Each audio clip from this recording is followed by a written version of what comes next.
Voici la revue de presse. Bonjour Marion Lagardère. Bonjour Patrick, bonjour Julie, bonjour à tous. J'ai écrit 12 fois des éditoriaux pour Pâques, raconte le directeur de la rédaction de l'Avis, Jean-Pierre Denis. 12 fois, mais ce 13e est différent. Marielle Beltrame, l'épouse du lieutenant-colonel de gendarmerie, a souhaité me confier sa vérité, notamment pour couper court à toute récupération au téléphone.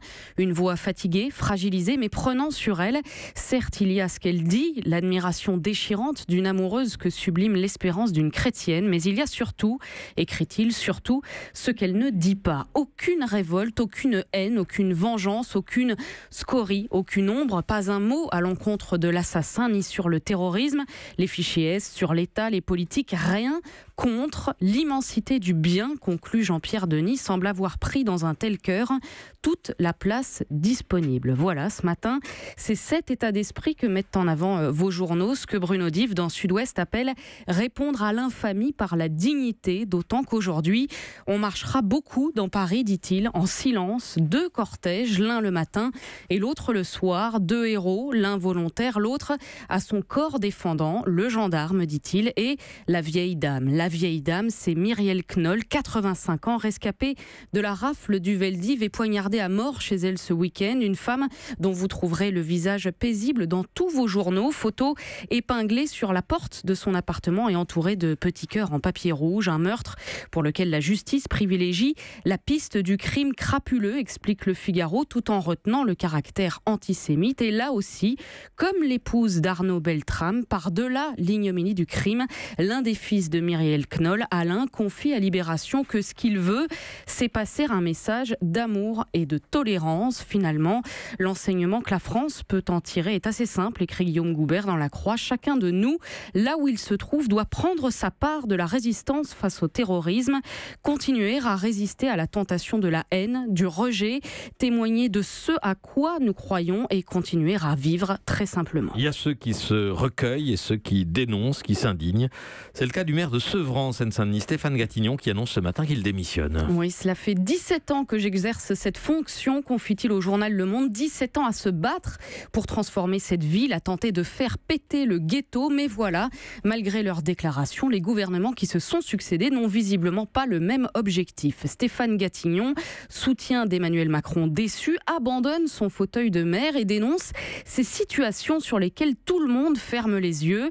Le trafic de drogue, toujours prégnant, les effectifs de police sans cesse réduits, passés de 113 fonctionnaires en 2001 à 80 aujourd'hui. Une seule voiture de la BAC après 23 heures pour les 2 villes de Sevran et Aulnay, dit-il. Et puis le retour du religieux, parce qu'on a abandonné les banlieues, les solidarités sur lesquelles les habitants s'appuient se communautarisent. Tous les lieux de culte sont pleins, les mosquées, mais aussi les églises, les temples hindous ou encore les sectes. Ce n'était pas le cas il y a 17 ans. Alors quelle réponse au ministère ? Eh bien rien. Pas un mot selon Gatignon qui raconte son rendez-vous avec le ministre Jacques Mézard. Il est arrivé avec 1 heure de retard sans s'excuser, sans dire un mot. Et quand j'ai pris la parole pour parler police et sécurité, dit-il, son chien, puisqu'il est venu avec son chien, s'est mis à aboyer sans s'arrêter.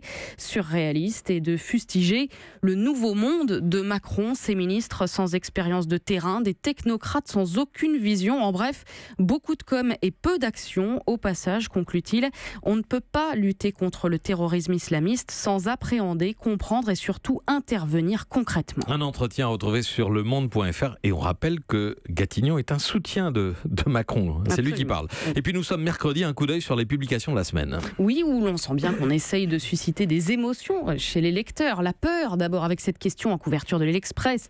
L'Occident est-il fichu ? Interview de Bernard-Henri Lévy qui sort un livre pour défendre l'Occident fier de ses valeurs. La suspicion ensuite avec le hors-série du monde diplomatique sur les complots, comment ils fonctionnent et comment émergent les véritables ressorts du pouvoir et de la domination. Et puis l'inquiétude en une de Courrier International, le jour où le Japon disparaîtra. Enquête sur une catastrophe démographique. Au milieu de tout ça, il y a aussi ceux qui ont choisi de mettre en valeur le positif. Par exemple, cette phrase en une de Pèlerin: il n'y a pas de plus grand amour que de donner sa vie pour ceux qu'on aime. Et puis résiliente aussi, Françoise Hardy, en couverture de Télérama: la mort ne me fait pas peur. Si nous sommes sur Terre pour apprendre, évoluer et élever notre niveau de conscience, dit-elle, alors c'est sûr, il me reste plusieurs vies devant moi. Et enfin ce message dans la revue Le Cercle Psy. Oui. Nous avons tort de mépriser nos émotions. Et oui, sans elle, écrit Jean-François Marmion dans son édito, nous réfléchissons comme des pieds à tout prendre, dit-il. Mieux vaut des émotions qui nous inondent que des émotions taries, car sans sentiment, pas d'art, pas d'humour, pas d'amour. Et puis, sans émotion, point de raison. Longue interview du professeur de neurosciences et auteur de Spinoza avait raison, Antonio Damasio. Il explique comment l'intellect humain n'existe pas sans la motivation procurée par les sentiments, parce que l'esprit, dit-il, commence avec l'expérience du corps vivant. Si nous sommes capables d'analyser, de réfléchir, de faire preuve de discernement, de découvrir des solutions, c'est parce qu'au départ, il y a le moteur des sentiments.